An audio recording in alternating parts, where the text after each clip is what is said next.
Usually, we first create data frame or lazy frame and get it registered with SQL context. Polars also support reading the flat files directly without being registered within SQL context. Let's try that functionality. Let's import polars. Let's initiate SQL context.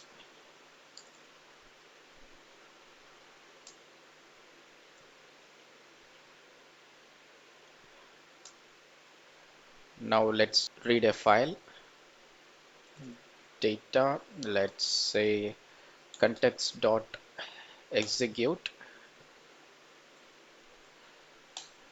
Let's define the query directly. Select asterisk from read CSV. Let's define a file.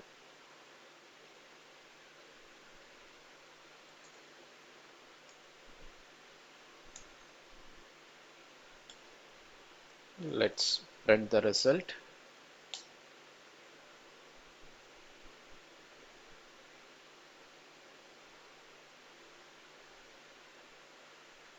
So this way we can read a flat file without being registered.